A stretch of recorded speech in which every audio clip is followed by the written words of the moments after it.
Hi friends, welcome to the class. अभी के इस क्लास में हम लोग इनकम टैक्स करने वाले हैं। इनकम टैक्स में आपका जो कि पेपर नंबर 2 का क्लास है, ये पेपर नंबर 2 जो कि हमारा कॉमर्स का क्लास है।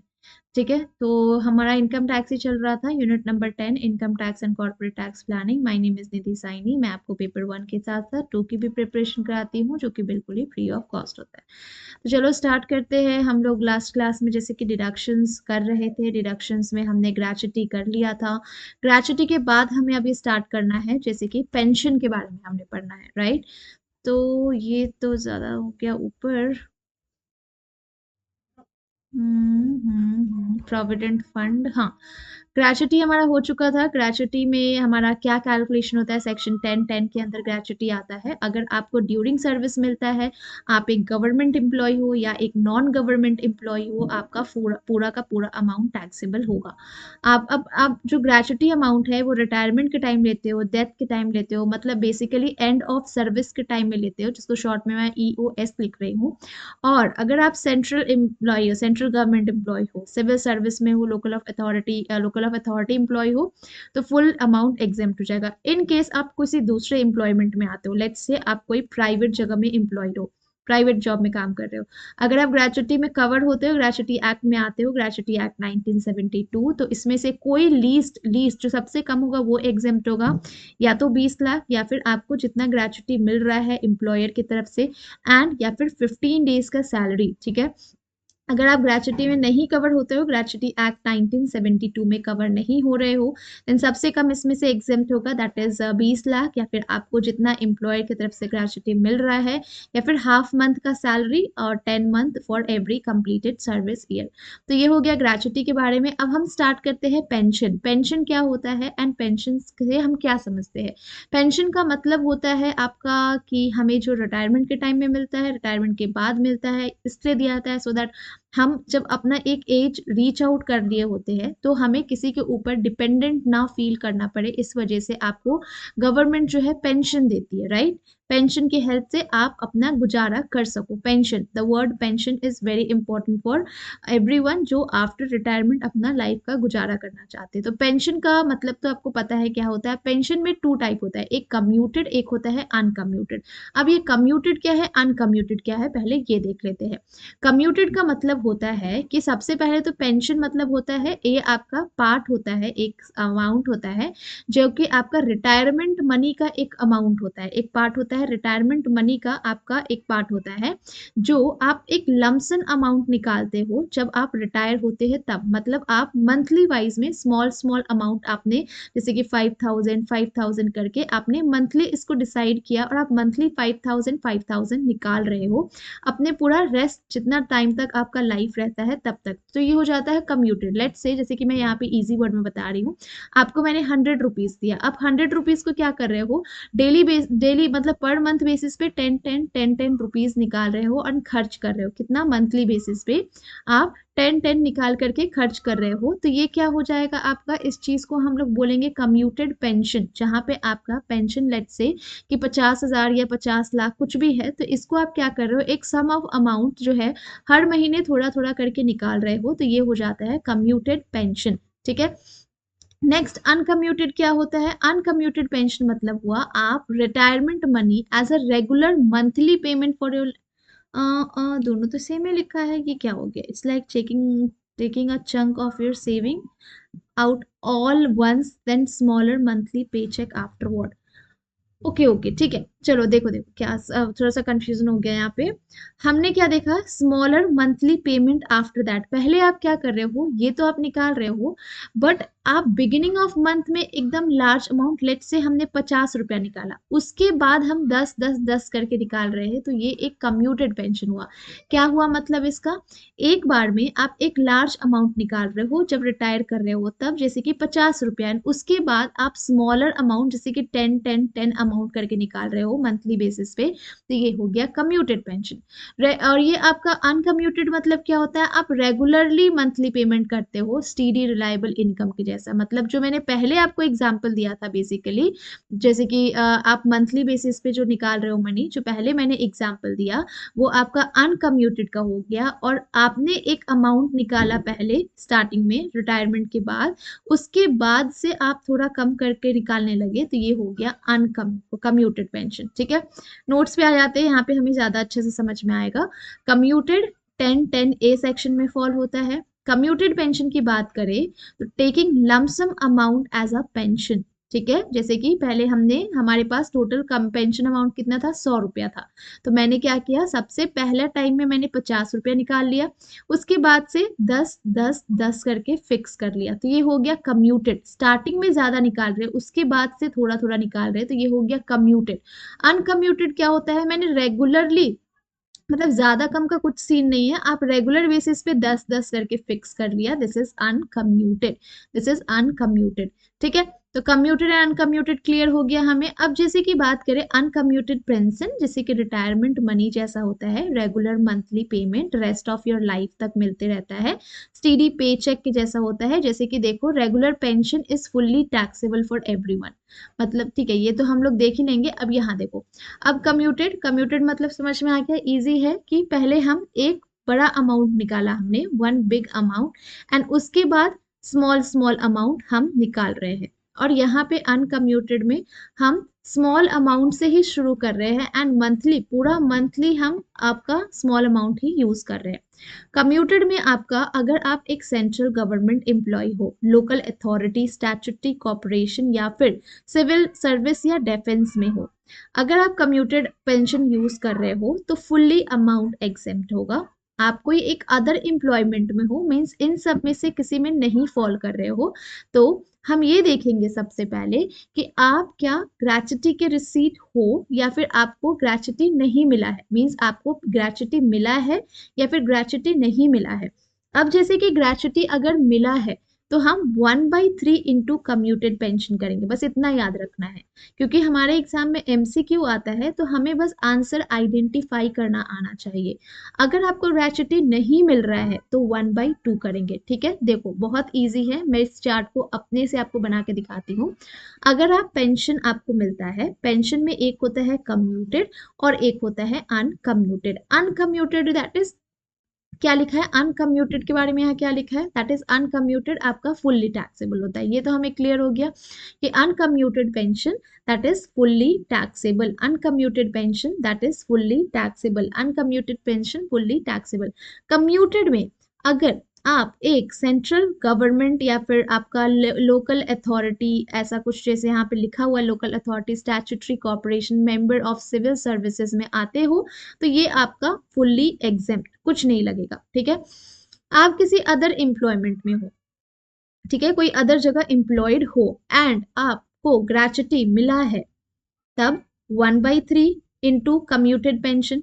अगर ग्रेच्युटी नहीं मिला है, नॉट रिसीव्ड, एनआर मतलब नॉट रिसीव्ड, तब आपका 1/2 इंटू कम्यूटेड पेंशन जो भी होगा। ये आपका शॉर्ट में डायग्राम हो गया, जो आपको याद करने में हेल्प करेगा।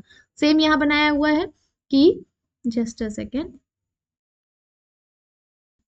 सेम यहाँ बनाया हुआ है कि अगर आप कम्यूटेड में हो एंड अनकम्यूटेड, कम्यूटेड वाला होगा आपका central government, local authority, corporation, civil service, defence, fully exempt, कोई दिक्कत नहीं। अदर एम्प्लॉय, अगर आप ग्रेच्युटी आपको मिल रहा है दैट इज 1/3 इंटू कम्यूटेड, अगर ग्रेच्युटी नहीं मिल रहा है 1/2 into commuted, uncommuted that is fully taxable. Same यहाँ बनाया हुआ है, पेंशन होल्डर हो आप, कम्यूटेड में हो दैट इज आपने taking lump sum amount as a pension, uncommuted monthly basis, regular basis, fully taxable. Regular basis अगर आप ले रहे हो तो वो अमाउंट फुल्ली टैक्सेबल होगा। कम्यूटेड में अगर आप एक सेंट्रल गवर्नमेंट एम्प्लॉय हो, लोकल अथॉरिटी हो, statutory corporation, member of civil service, defence में हो, तो ये आपका पूरा का पूरा एग्जेम्प्ट हो जाएगा अमाउंट। ठीक है, पूरा का पूरा एग्जाम। आप किसी दूसरे जगह एम्प्लॉयड हो, अदर जगह एम्प्लॉयड हो, ठीक है, किसी दूसरे कंपनी में एम्प्लॉयड हो, अगर आपको ग्रेचुटी मिल रहा है, if you are receiving gratuity, अगर आपको ग्रेचुटी मिल रहा है, ठीक है, then 1/3 into commuted pension divided by commutation into 100, ये आपका फुल फॉर्मूला हो गया, जो कि यहाँ पे वर्ड्स में लिखा है और यहाँ पे मैंने पूरा क्लियर फॉर्म में लिखा है। आपको दूसरी जगह कहीं एम्प्लॉयड हो, आपको ग्रेचुटी नहीं मिल रहा है, 1/2 इंटू कम्यूटेड पेंशन रिसीव, आपको जितना कम्यूटेड पेंशन मिल रहा है, डिवाइडेड बाई कम्यूटेशन का परसेंटेज इंटू 100। तो हम अपने नोटबुक में इसको पढ़ने के बाद लिखेंगे कैसे, ये देखो, हमें ये देखना है कि हमें समझ आया या नहीं समझ में आया, हमें याद हुआ या नहीं याद हुआ। तो पेंशन लिखेंगे, ठीक है, commuted uncommuted, uncommuted fully taxable, commuted में अगर आप एक central government, local authority, statutory authority, defence में हो गया, तब ये आपका फुल्ली एग्जेम्प्ट हो जाता है।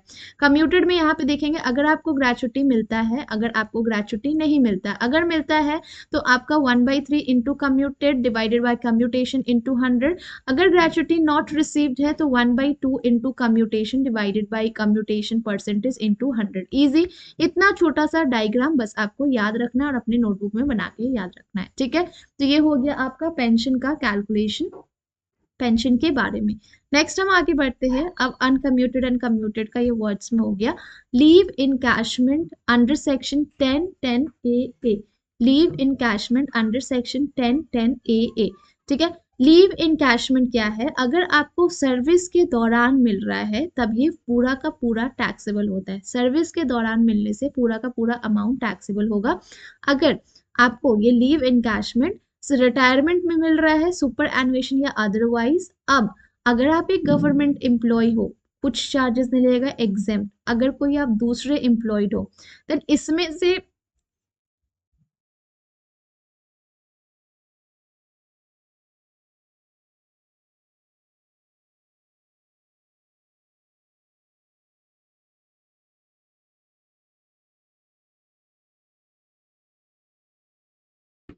ठीक है। तो अगर आपका लीव इनकैशमेंट की बात करें तो लीव इनकैशमेंट में आपका, अगर आप leave encashment that is section 1010 ए, 1010 ए, 1010 ए आपका लीव इनकैशमेंट का होता है।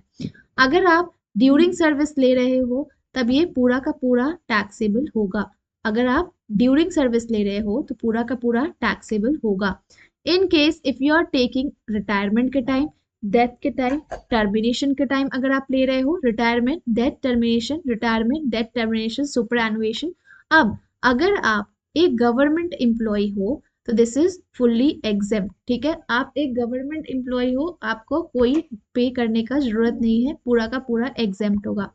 आप किसी दूसरे जगह एम्प्लॉयड हो, अदर एम्प्लॉयमेंट में है वो, तो इसमें से लीस्ट जो है सबसे कम एग्जेम्प्ट होगा। लीस्ट में से कौन कौन सा आ जाता है, या तो 25 लाख, या फिर आपको 25 लाख, पहले 25 लाख देखेंगे, ठीक है। दूसरा, आपको एक्चुअल लीव इनकैशमेंट कितना रिसीव हो रहा है एम्प्लॉयमेंट की तरफ से, 10 मंथ का सैलरी, कैश इक्विवेलेंट, या फिर अनअवेल लीव 10 मंथ का या 30 दिन का। यहाँ पे शॉर्ट में देखो लिखा रहेगा क्या है, बताती हूँ शॉर्ट में क्या लिखा हुआ है।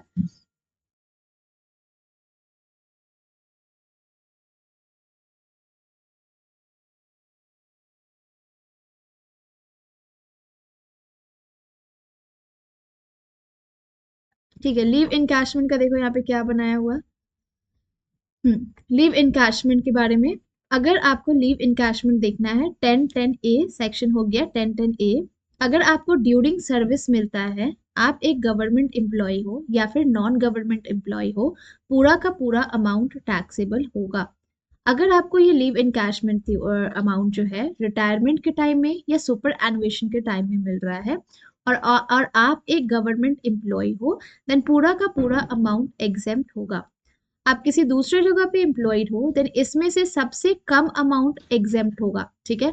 पहले ये 3 लाख था अमाउंट, अभी as per changes of 2023-2024 change के हिसाब से ये हो गया है आपका 25 लाख। कितना हो गया है, 25 लाख। पहले कितना था, पहले 3 लाख था, बट चेंज होके ये अब 25 लाख हो गया लीव इनकैशमेंट। मैक्सिमम अमाउंट आपको 3 लाख तक मिल सकता था, बट अब ये 25 लाख हो गया है। नेक्स्ट, 10 मंथ का सैलरी या फिर कैश इक्विवेलेंट अनअवेल्ड लीव, इसमें से जो सबसे कम होगा वो आपका एग्जेम्प्ट हो जाएगा। Earn leave entitlement can not exceed 30 days for every year actual service. फिर से इसको बता दे रहे हैं। लीव इनकैशमेंट सेक्शन 10(10)(a) की बात करें, अगर अगर आप इसको ड्यूरिंग सर्विस लेते हैं, आप एक गवर्नमेंट एम्प्लॉय हो या फिर एक नॉन गवर्नमेंट एम्प्लॉय हो, पूरा का पूरा टैक्सेबल होगा। अगर यही अमाउंट आप रिटायरमेंट में, सुपर एनुएशन में, डेथ में, ऐसा कुछ में ले रहे हो, आप एक गवर्नमेंट एम्प्लॉय हो, देन पूरा का पूरा अमाउंट एग्जेम्प्ट होगा। अगर आप कहीं और एम्प्लॉयड हो, देन इसमें से, इस कंडीशन में, ये सब में से सबसे कम least amount will be exempt. क्या क्या अमाउंट है? पहले 3 लाख था, एज पर न्यू अपडेट ये 25 लाख हो गया है 2023 एंड 24 के हिसाब से। 3 लाख के जगह अब हम 25 लाख लिखेंगे। लीव सैलरी एक्चुअली रिसीव, आपको कितना एक्चुअल में मिला है, 10 मंथ का सैलरी या फिर कैश इक्विवेलेंट या फिर unavailed leave. On leave entitlement, जो कि आपका 30 दिन से ज्यादा का नहीं हो सकता है हर साल का। ठीक है, तो ये हो गया आपका लीव इनकैशमेंट का 10(10)(a) सेक्शन के बारे में। अब हम आगे बढ़ते हैं, जैसे कि नेक्स्ट यहाँ पे है आपका लीव इनकैशमेंट। यहाँ पे वही लिखा है जो चेंज आया है रीसेंट टैक्स चेंज के हिसाब से। लीव इनकैशमेंट एज पर अप्रैल 1 2023, अप्रैल 1 2023 के चेंजेस में आपका जो एग्जेम्पशन लिमिट जो है आपका चेंज हो गया है।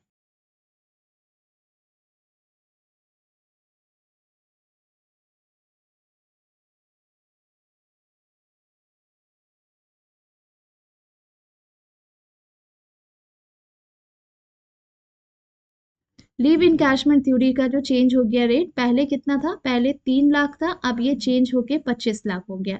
अब ये चेंज होके 25 lakh for non government salaried employee. This mean non government employee को अभी 25 लाख तक मिलेगा in cash leave without paying taxes at the time of retirement, retirement के टाइम में। तो ये चेंज होके 25 लाख हो गया, जो अभी मैंने टेबल में भी आपको दिखाया था।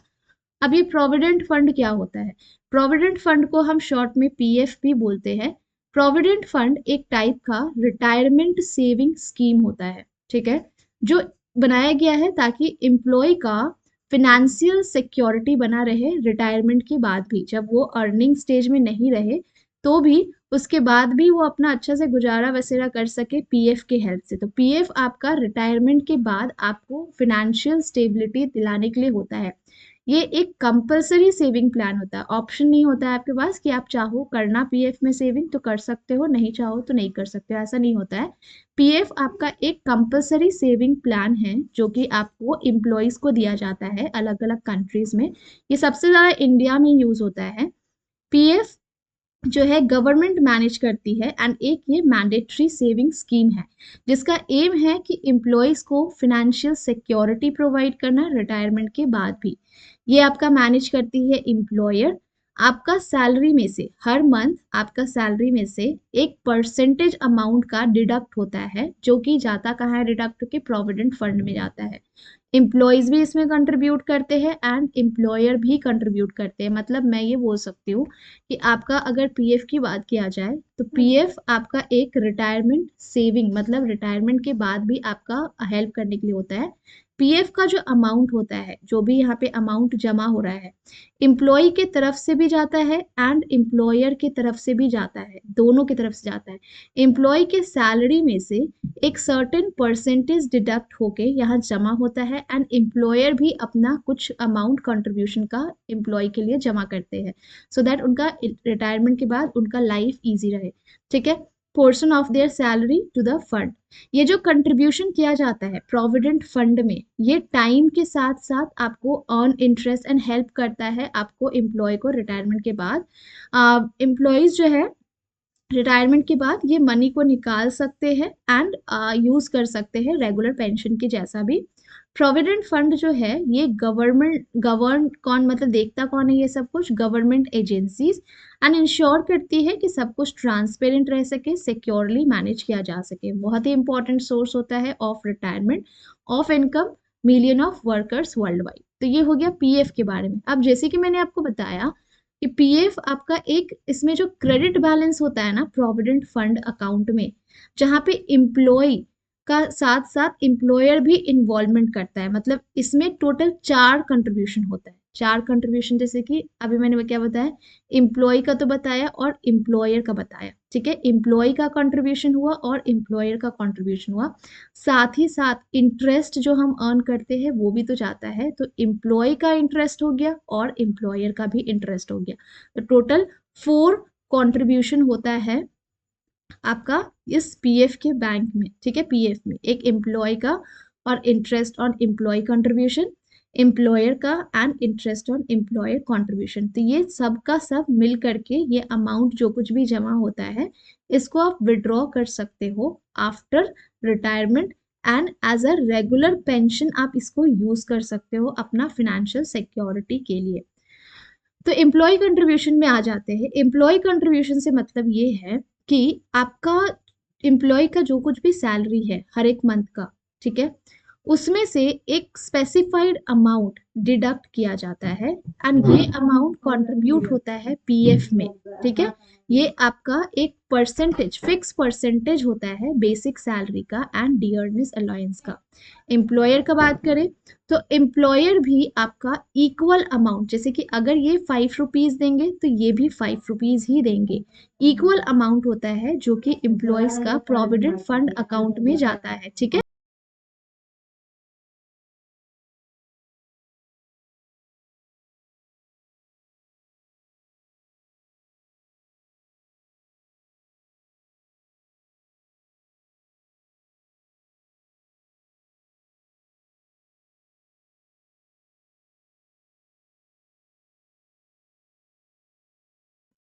एम्प्लॉय का एंड एम्प्लॉयर्स का कंट्रीब्यूशन, तो एम्प्लॉय का जो जाता है अमाउंट सैलरी से डिडक्ट होके फिक्स परसेंटेज उसका सैलरी एंड डियरनेस अलाउंस के जैसा। एम्प्लॉयर कंट्रीब्यूशन का देखें तो एम्प्लॉयर कंट्रीब्यूशन में एम्प्लॉय भी, सॉरी कंपनी भी अब सेम अमाउंट में मनी जमा करती है पीएफ में, ठीक है। अब जैसे कि इंटरेस्ट अर्न ऑन कंट्रीब्यूशन, जो कंट्रीब्यूशन किया जा रहा है एम्प्लॉय के तरफ से एंड एम्प्लॉयर के तरफ से, मतलब आप कहीं ना कहीं मनी इन्वेस्ट कर रहे हो। अब उस इन्वेस्टमेंट पे आपको इंटरेस्ट तो मिलना चाहिए। जैसे कि हम यहाँ पे क्या कर रहे हैं कि हमारा 100 रुपीज का मान लो सैलरी है, तो हम इसमें से 10 रुपीज कहीं ना कहीं हर मंथ इन्वेस्ट कर रहे हैं। ऐसा ही हुआ क्योंकि हमारा अमाउंट जो है कट के बेसिकली ये पीएफ में जा रहा है, तो हम क्या सोचेंगे कि ये जो मनी हम इन्वेस्ट कर रहे हैं इसमें मुझे इंटरेस्ट मिले, इस पे मुझे इंटरेस्ट मिले। तो ये हो जाता है आपका एम्प्लॉय का इंटरेस्ट और एक हो जाता है आपका एम्प्लॉयर का इंटरेस्ट, ठीक है। तो वही यहाँ लिखा है कि इंटरेस्ट आपको जो अर्न होता है वो भी आपका अमाउंट जमा होता है कंपाउंडेड एनुअली एंड ये भी आपका पीएफ में ही जमा होता है। सेम यहाँ है इंटरेस्ट ऑन एम्प्लॉयर कंट्रीब्यूशन, तो जो कुछ भी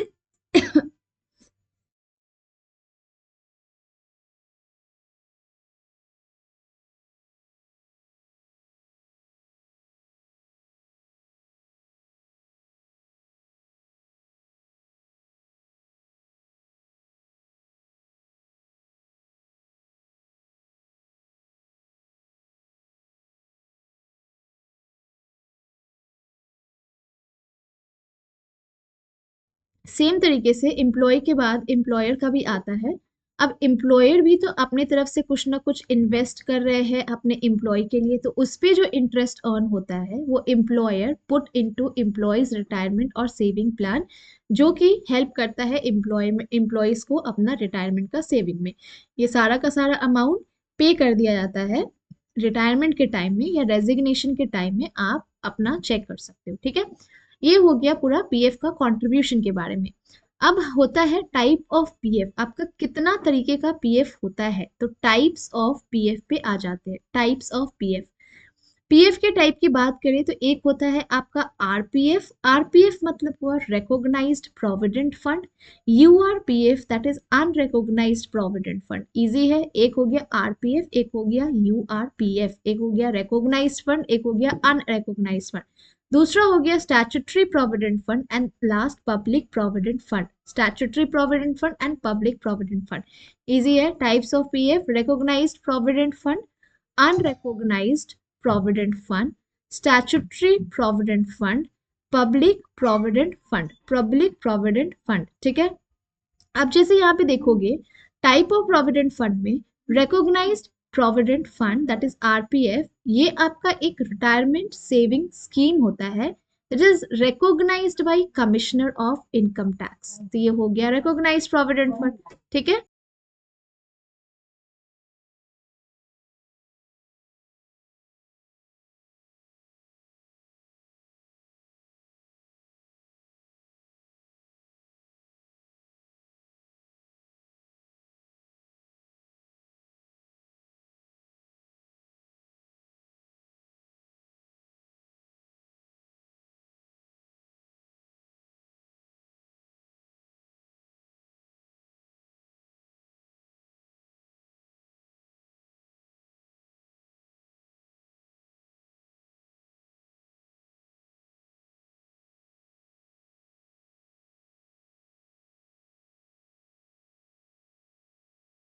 तो ये हो गया recognised provident fund. Recognised provident fund का मीनिंग बहुत ही इजी है।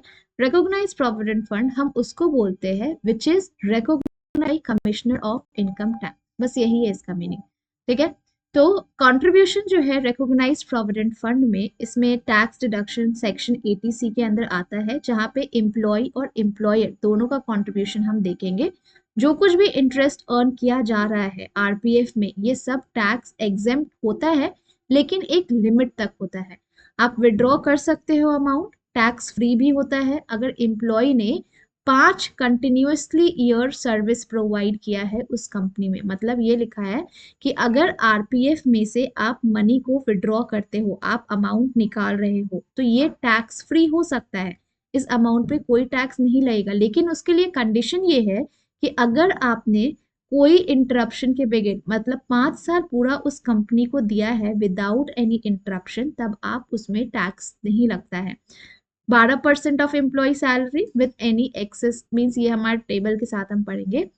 आरपीएफ जो है ये बहुत ही इंपॉर्टेंट कंपोनेंट है रिटायरमेंट प्लानिंग का सैलरीड एम्प्लॉय के लिए, और साथ ही साथ इसमें आपको बेनिफिट मिलता है, long term benefit, long term saving. Recognised provident fund मतलब होता है provident fund which is recognised by commissioner of income tax and for the purpose of income tax.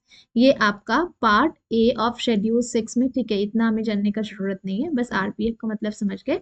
Unrecognised provident fund की बात करें तो अनरिकॉग्नाइज्ड प्रोविडेंट फंड मतलब वो provident fund होता है जो कि which is not recognised by commissioner of income tax, जो इनकम टैक्स की तरफ से रिकॉग्नाइज नहीं किया जाता है, वो हो गया अनरिकॉग्नाइज्ड प्रोविडेंट फंड।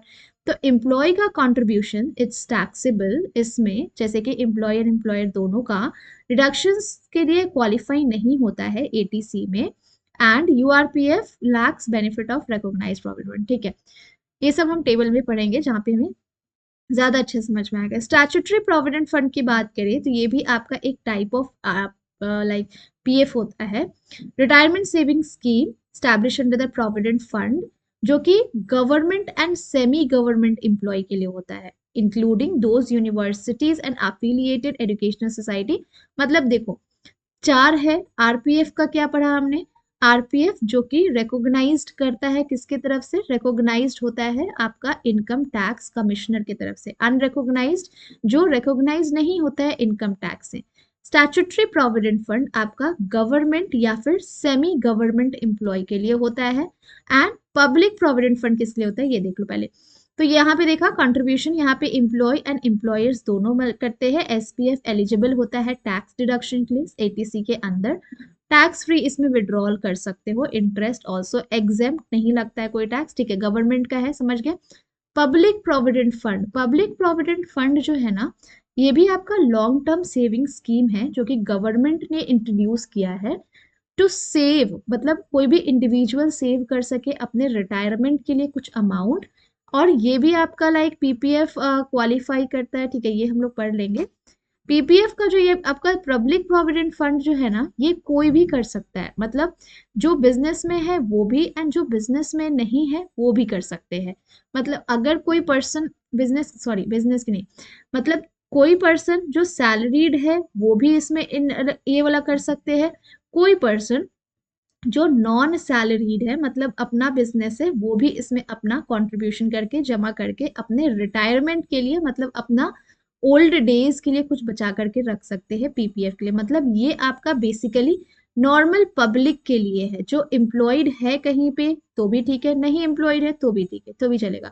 तो पब्लिक प्रोविडेंट फंड आपका एक लॉन्ग टर्म सेविंग स्कीम होता है जो इंट्रोड्यूस किया गया है गवर्नमेंट की तरफ से, सो दैट हम किसी भी इंडिविजुअल को हम और ये करें कि आप सेव करो मनी को सेव करो, क्योंकि आपको टैक्स बेनिफिट मिलेगा। ठीक है। मैक्सिमम 1.5 लाख तक इसमें आप पर फाइनेंशियल लिमिट आप जमा कर सकते हो, पीपीएफ डिपॉजिट कर सकते हो आप अमाउंट, टैक्स फ्री होता है। ठीक है। पीपीएफ जो है ये आपका पब्लिक प्रोविडेंट फंड एक्ट 1968 के अंडर ऑपरेट होती है। हर एक इंडिविजुअल को, या तो वो सेल्फ एम्प्लॉयड मतलब खुद का अगर बिजनेस भी है, या फिर आप एक सैलरीड एम्प्लॉय हो, कहीं आप काम कर रहे हो सैलरी बेसिस पे, तो भी आप इसमें फंड जमा करके रख सकते हो। ठीक है। आप किसी माइनर के बिहाफ में भी यहाँ मनी जमा कर सकते हो, एज अ गार्डियन आप जमा कर सकते हो। यहाँ आप मिनिमम 500 रुपया मंथली भी जमा कर सकते हो और मैक्सिमम 1.5 आपको जैसे कि बताया है। तो अब जैसे कि पीपीएफ की अगर हम लोग बात करें, ये तो आपका रिकॉग्नाइज अनरिकॉग्नाइज, ये सैलरीड हो गया। बाकी सबके लिए भी तो कुछ होना चाहिए, तो उन सब के लिए आपका पीपीएफ है जिसमें आप मिनिमम 500 रुपया मंथली कर सकते हो एंड मैक्सिमम 1.5 लाख जैसे कि यहाँ पे लिखा हुआ। ठीक है। तो ये आपका बेसिकली हम लोग सेविंग्स को अट्रैक्ट करने के लिए, आपका इन्वेस्टमेंट को अट्रैक्ट करने के लिए गवर्नमेंट ने पीपीएफ जैसा टर्म निकाला है।